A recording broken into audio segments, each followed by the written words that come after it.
I'm Sophie Hyde. I'm the director, co-writer and producer of Jimpa. I'm Jimpa, John Lithgow.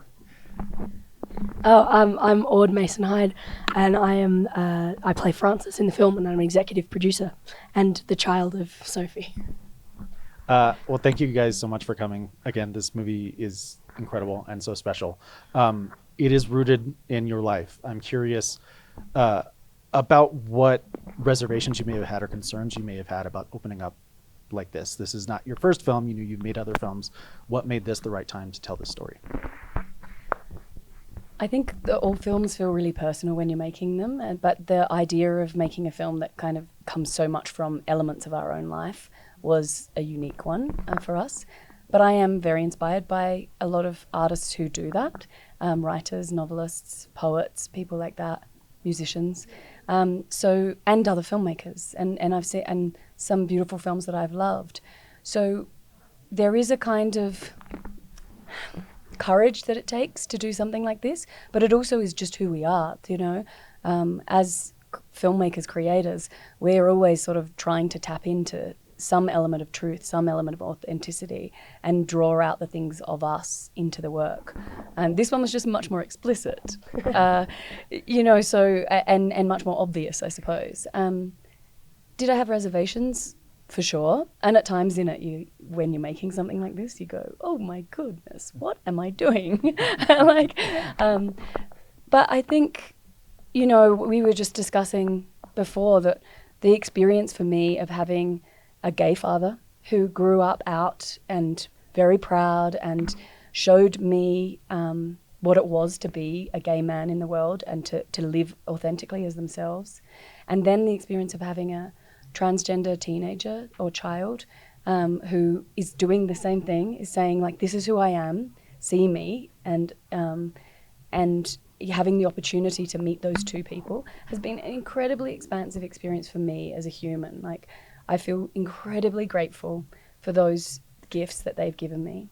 And so, of course, I want to share that, especially in a kind of time where suddenly things have become very politically volatile around sexuality and gender and identity. When really what we're talking about is just looking at other people that we love and loving them and having respect for them and finding, you know, ways to celebrate our differences and to argue with each other, but to hold that kind of respect and love, you know. And I just can't believe that we're not doing that more often, you know. So those were the big reasons why I chose to do it. John, I'm curious. It's such a great part for you, and you've had so many great roles over the years. But what was your first reaction when you read the script? Excitement. I was delighted by the daring of it. I got a wonderful letter from Sophie with a beautiful kind of Bible, a deck of what the film might look like, all sorts of references to other films, wonderful photographs, giving you a sense of the atmosphere, the way it would be shot, the way it would be brought to life, what kind of people would be playing these parts, and who should be playing Jim but me in a steal from Love is Strange, a film I did that actually premiered in Sundance, which is it's one of my favorite films I've ever done. I'm very proud of it, in which I played an old gay man. I saw all that material. I also heard that Olivia was playing Hannah. It seemed like an astounding part for her, and I could see her bringing it to life. I was very curious about this woman, Sophie Hyde, who had written me this beautiful letter and sent me all these materials. I only knew her from Good Luck to You, Leo Grand, which was the most disarming film I'd ever seen in terms of just candor about sexuality. I'd always been curious about Sophie long before I had been asked to work for her. So I said, I want to meet this woman by Zoom before I say yes, even though I'd already said yes. And we got on a Zoom, they arranged it, and Sophie and I talked together for an hour and a half on Zoom. She from Adelaide and me from LA. And you just heard her talk. I mean, she's so easy and open and smart and sensitive. And you used the word bravery, and she used the word courage. Making the film, of course, it's a brave film to make, share your own soul with the whole world. But working on the film, you never had a sense of her courage, or the film was important. We're storytellers, we're not preachers. And she is a great storyteller. And working on her film, I'm honestly surprised, Sophie, that I heard that you ever had the slightest self-doubt. She's so easy. Everything was welcoming. The preparation for this film, a week of rehearsal in which we didn't rehearse a single scene, we simply all of the actors became friends for life because she told us to. She instructed us to deeply get to know each other because that would make the film better. And you see it all up there on the screen. Actors don't usually connect the way all the actors connect in this film. I'm not sure that's answered your question or not, but those are my feelings toward Sophie in this film. Well, Tremendous pride. It's such a tender film, and it's dealing with issues that many feel are prickly, generational divides when it comes to gender expression, sexual expression. I'm curious how you went about, and as an executive producer on the film, I have to figure you had some input on that, because these are two very different generations depicted in this film and their approach to LGBTQ issues. So how did you go about tackling that within the film in a way that was tender and empathetic, but also true to life? I mean, we firstly just felt like we were putting characters into spaces together that had a great deal of love and respect for each other. And so the arguments and the provocation of Jim and the things that might be confusing about Francis's new world of language, these are things that they could talk about, they could discuss. And I feel like we need to be discussing these things. We sort of, how do we approach it? I mean, we talked a lot about what we wanted to say, but in the end, it was about a family that loved each other and a broader family, not just the biological family, but the kind of chosen family around them.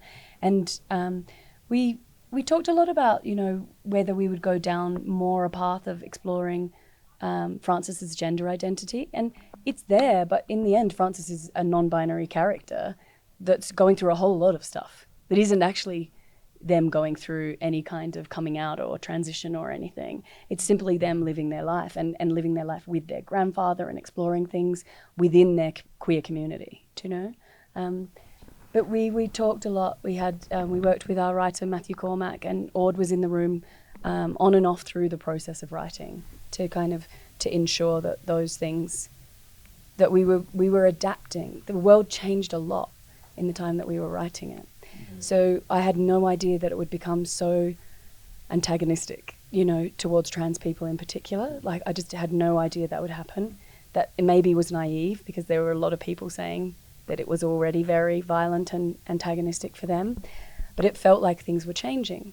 And now we're in a place where we're suddenly, parents are at risk, for loving and supporting their children.